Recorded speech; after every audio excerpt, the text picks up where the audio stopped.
Assalamualaikum warahmatullahi wabarakatuh. Perkenalkan, saya Sarah Kamila Salsabila dengan NIM G0025171 dari kelompok A5.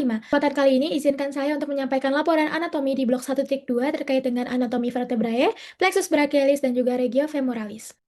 Oke, untuk laporan yang pertama, saya diminta untuk menjelaskan struktur anatomi vertebrae meliputi ossa, ligamenta, dan juga articulatio.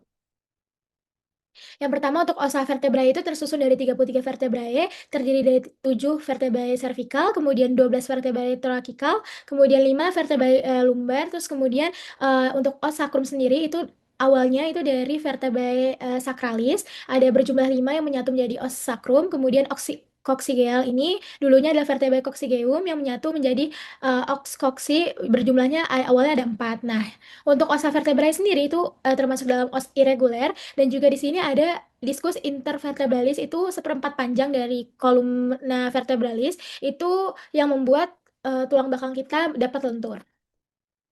Nah, untuk struktur umum dari vertebrae sendiri, yang pertama itu ada badannya atau corpus vertebrae, terus kemudian ada bagian yang bolongan sini namanya foramen vertebrae, nanti akan dilewati oleh medula spinalis, kemudian yang bagian hijau ini ada pediculus vertebrae, terus kemudian yang bagian merah sini ini ada dua processus transversus, ini untuk nanti membuat persendian dengan costae gitu. Terus kemudian di bagian yang ungu sini ini ada lamina vertebrae, terus kemudian di bagian hijau sini ini ada processus articularis. Untuk proses articularis sendiri tuh ada 4, ada 2 yang superior dan juga 2 yang inferior. Terus kemudian yang bagian tonjolan ini tuh processus spinosus, ini yang nantinya akan berikatan atau ditempeli oleh musculus dan juga ligamentum. Nah, ini untuk anterior dan juga posteriornya. Kita lanjut ke vertebrae sendiri. Secara bentuk-bentuknya itu terbagi menjadi 4 jenis. Secara perbedaannya, yang pertama itu dari yang paling atas atau C1 itu ada atlas disebutnya, khas dengan namanya fovea dentis di bagian sini. Terus kemudian khasnya juga itu dia nggak punya korpus dan juga nggak punya processus spinosus atau tonjolan yang tadi. Terus kemudian untuk bagian C2 itu ada disebut juga dengan aksis. Nah, untuk aksis sendiri itu ada facies articularis anteriornya. Terus kemudian dia ada apex dentis atau semacam puncaknya gitu. Terus kemudian di sini ada processus spinosus yang besar, kuat, dan juga dia bifida atau ada 2 untuk tonjolan processus spinosusnya.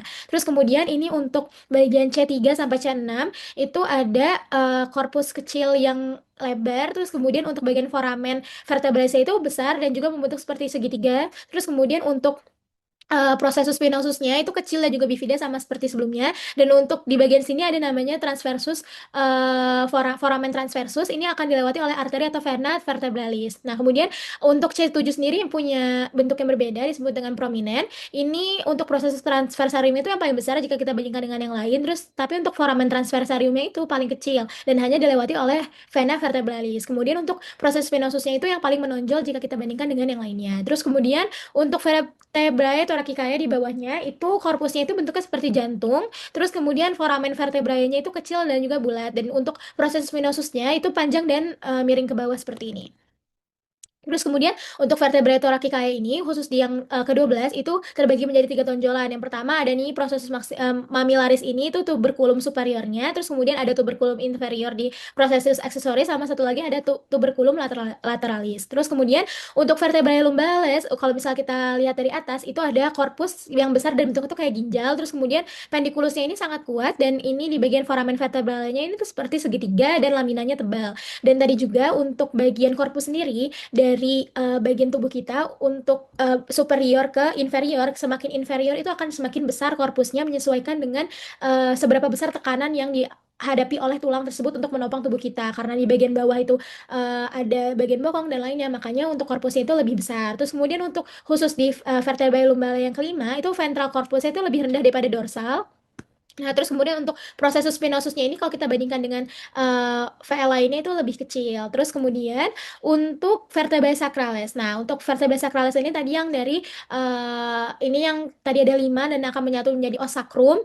Nah, ini di bagian yang facies dorsalis dulu itu ada canalis sacralis, terus kemudian ada facies articularis superior di sini. Terus ini ada tuberositas sacralis dan bagian kuping ini disebut juga facies auricularis. Terus kemudian yang bagian bolongan ini kan ada banyak disebutnya foramina, sacralia, posteriora. Terus kemudian di bagian sini ada crista sacralis lateralis yang ada garisan ini. Terus kemudian ini bagian yang tengah crista sacralis juga tapi medial. Nah, terus kemudian di sini ada hiatus sacralis. Nah, terus kemudian kalau dilihat dari facies pelvina itu ada promontorium di bagian sini, terus kemudian foramina itu bolongan-bolongan ini itu foramina sacralia anteriora, terus kemudian untuk bagian garis bayangan ini disebut dengan linea atau garis transversae. Selanjutnya, kita akan masuk ke vertebrae coccygeae. Ini ada cornucoccygeum di bagian atas. Terus kemudian ini mohon maaf, harusnya ini 4, tadi saya salah menulis. Jadi ini ada vertebrae coccygeae 1, vertebrae coccygeae 2, vertebrae coccygeae 3, dan vertebrae coccygeae 4. Vertebrae coccygeae ini jika nanti akan menyatu menjadi oxcoccygeae seperti itu.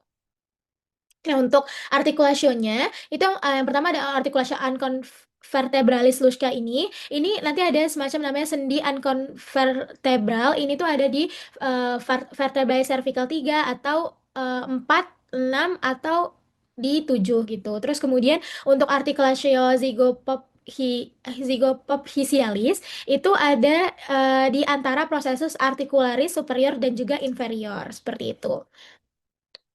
Nah, ini untuk articulatio atlanto-occipitalis, ini tuh antara facies articularis superior di os atlas dengan condylus occipitalis. Terus kemudian di sini untuk articulatio atlanto-axialis lateralis itu tuh dia ada di antara os atlas dengan os aksis. Terus kemudian ini tuh jumlahnya ada 3, dan satu buahnya itu di medial dan dua buahnya itu di lateral. Dan juga penamaan artikulatio itu biasanya mengikuti dari tulang-tulang apa yang dilewati seperti itu. Seperti yang ada di penamaan ini. Terus selanjutnya itu ada ligamentum. Nah, ligamentum yang pertama itu ada ligamentum longitudinal anterius. Kemudian ini berjalan dari facies perfina sacrum hingga tuberculum anterius vertebrae cervical 1 dan bagian anterior dari foramen magnum. Nah, kemudian ada juga ini ligamentum longitudinal posterius. Ini tuh bakal berjalan di canalis vertebralis di bagian posterior, corpus vertebrae dan posterior discus intervertebralis dari vertebra cervical 2 sampai ke sacrum ke bawah. Nah, terus kemudian ini untuk ligamentumnya. Nah, ligamentum selanjutnya itu ada ligamentum ini. Nucae ini tuh bagian basisnya nanti bakal nempel sama protuberantia occipitalis externa hingga ke foramen magnum gitu. Terus kemudian untuk supraspinosus ligamen itu menghubungkan ujung-ujung proses spinosus dari vertebrae cervical 7 hingga ke osakrum sampai ke bawah. Terus kemudian ada ligamenta flava. Ini tuh bakal menghubungkan lamina vertebrae yang berdekatan. Nih, seperti ini. Nah, kemudian ini ada interspinosus ligamen. Ini dia bakal menghubungkan seluruh proses spinosus yang berdekatan. Ya, seperti ini dihubungkan. Nah, selanjutnya saya akan masuk laporan kedua yaitu plexus brachialis. Nah, untuk plexus brachialis sendiri itu kebagi menjadi 5 bagian. Ada roots, ada bagian trunks, terus kemudian divisions, ada cords, dan ada terminal branches. Kita mengawali dari bagian roots. Nah, ini tuh berasal dari 5 radix. Itu di mana aja ada C5, C6, C7, C8, dan juga T1.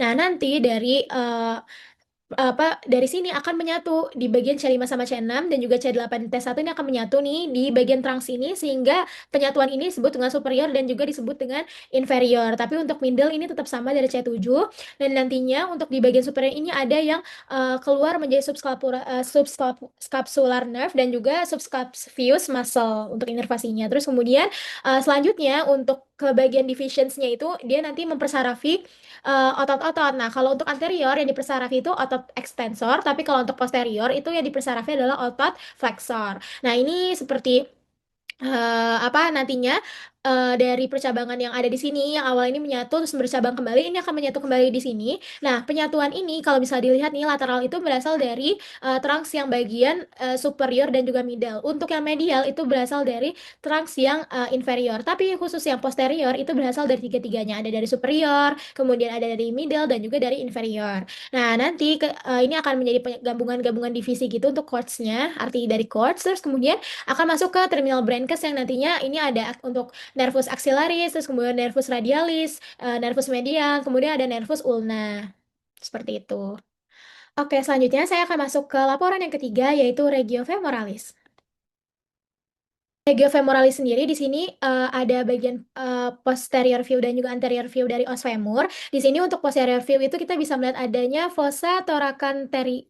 Di sini ada seperti kayak cekungan gitu. Terus kemudian ini ada thoracanter mayor dan juga thoracanter minor. Nah, di bagian sini ada crista intertrochanterica. Ini kayak ada permukaan kasar gitu di bagian sini. Terus kemudian di sini ada tuberositas glutea dan di sini ada linea petinea ini kayak semacam garis bayang gitu. Terus kemudian ini ada linea aspera juga seperti garis bayang. Terus kemudian ini ada linea supracondylaris medial, jadi lineanya ada ini. Sama ada yang di sini nih, ada linea supracondylaris lateral di bagian bawahnya, di sampingnya itu. Terus kemudian ini ada fossa poplitea, terus kemudian ini ada condylus lateralis, condylus medialis, dan di antara keduanya itu ada fossa intercondylaris seperti itu. Terus kemudian di sini kita bisa melihat di bagian anterior view dari os femur itu ada caput femoris yang ini. Terus kemudian ini ada linea intertrochanterica. Ini linea itu seperti garis bayang. Terus kemudian ini ada column femoris dan ini ada corpus femoris di bagian sini. Terus kemudian untuk di bagian sini ada epicondylus medialis dan epicondylus lateralis seperti tadi, dan di tengahnya itu ini ada facies patellaris. Ini apa ininya patella. Terus kemudian ini ada tuberculum adductorium seperti itu. Oke, selanjutnya untuk musculus dan inervasinya. Nah, untuk femoralis anterior di sini itu ada nama muskulusnya iliacus, terus kemudian origonya nanti di fossa iliaca. Dan kalau musculus psoas major et minor itu origonya di processus transversus corpus discus intervertebrali ini vertebrae thoracica 12 sampai vertebrae lumbale 5. Ini nanti insersionya sama ya di thoracanter minor femoris. Terus kemudian untuk inervasinya untuk yang musculus iliacus itu di nervus femoralis, untuk musculus psoas major et minor itu di plexus lumbalis, dan untuk fasanya itu sama di arteri femoralis. Terus ini di sini ya untuk musculus iliacusnya, ini musculus psoas mayornya. Oke, selanjutnya. Itu ada musculus dan inervasi untuk musculus quadriceps femoris. Nah, di sini ada empat ya, ada musculus rectus femoris, musculus vastus medialis, vastus lateralis, sama vastus intermedius. Nah, ini untuk vastus intermedius ini beda sendiri. Ini untuk vastus medialis, ini rectus femoris, dan ini vastus lateralis. Nah, nanti untuk origonya, untuk rectus femoris itu ada di caput lurus, yai, dan caput trafeksi. Untuk vastus medialis itu nanti origanya itu sama kayak vastus lateralis juga, itu ada di ujung atas dan batang femur di septum fascia lateral dalam. Ya, terus kemudian untuk musculus vastus intermedius itu untuk origonya ada di facies anterior dan lateral batang femur. Oke, terus kemudian untuk insersionya untuk musculus rectus femoris itu ada di patella tuberculum tibiae, ini empat-empatnya sama. Untuk inervasi dan fasanya juga keempatnya sama, ada di nervus femoralis sama arteri femoralis. Nah, ini untuk musculus dan inervasi berikutnya itu ada musculus sartorius di sini. Terus kemudian ada musculus tensor fasciae latae ini. Ini nanti origonya akan di sias dan insersianya akan di condylus medialis os tibiae. Dan untuk inervasinya ada di nervus femoralis dan fasanya di arteri femoralis. Untuk musculus tensor fasciae latae tadi itu akan berada di sias juga, tapi untuk insersianya itu ada di condylus lateralis os tibia melalui tractus iliotibialis. Terus kemudian untuk inervasinya akan menggunakan nervus gluteus sub. Kemudian untuk arterinya, fasanya itu arteri circumflexa femoralis lateralis. Oke, selanjutnya ini untuk regio femoralis medial. Ini ada pertama ada musculus gracilis. Ini musculus gracilis itu dia origonya di ramus inferius osis pubis sama ramus osis ischi. Nah, ini dia bakal berinsertio di facies media pars superior corpus tibiae, dan juga untuk fungsinya ini untuk aduksi tungkai atas. Nah, untuk inervasinya itu di nervus obturatorius yang akan sama dengan musculus adductor longus dan musculus adductor brevis. Nah, ini musculus adductor longus. Nah, untuk adductor longus ini itu tuh akan berorigo di corpus osis pubis, dan kalau musculus adductor brevis itu di ramus inferior osis pubis. Keduanya itu berinsertio sama itu di facies posterior femoris, dan selanjutnya untuk keduanya itu berfungsi sebagai aduksi tungkai atas, eksorotasi tungkai bawah. Nah, ini itu juga selain kedua ini juga fungsi ini juga berguna untuk musculus adductor magnus yang ini. Itu dia berorigo di ramus inferior osis pubis, ramus osis ischi, dan juga tuber ischiadicum. Nah, untuk fasiesnya itu ada di insersionya ada di fasies posterior femoris, tuberculum adductorium femoris, dan juga inervasinya menggunakan nervus obtutarius dan juga nervus ischiadicus. Nah, untuk selanjutnya ada musculus obturator externus yang ini itu dia akan berorigo di fases eksternal membrana obturaria dan juga ramus pubis dan ischium, dan ini berinsertio di thoracanter mayor dan juga inervasinya menggunakan nervus obturatorius. Nah, fungsinya itu sama dengan musculus pectineus. Itu untuk musculus pectineus ini dia origonya di ramus superior osis pubis, terus juga insersionya di ujung atas linea aspera batang femur, inervasinya dengan nervus femoralis, dan juga fungsinya sama ya, rotasi lateral tungkai atas seperti itu. Oke, selanjutnya ini ada dari hamstring muscle ini di regio femoris di bagian posterior.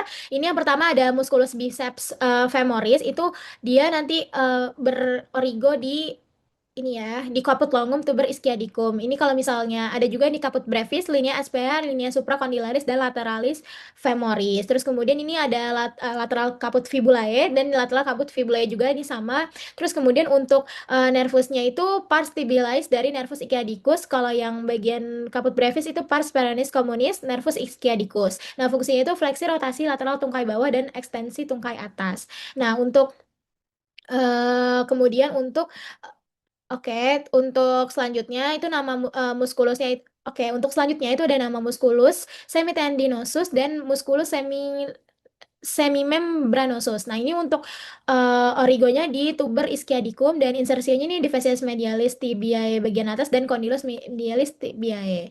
Nah, terus kemudian selanjutnya ini untuk apa inervasinya itu ada di nervus ischiadicus dan juga fungsinya itu tuh fleksi tungkai bawah dan ekstensi tungkai atas.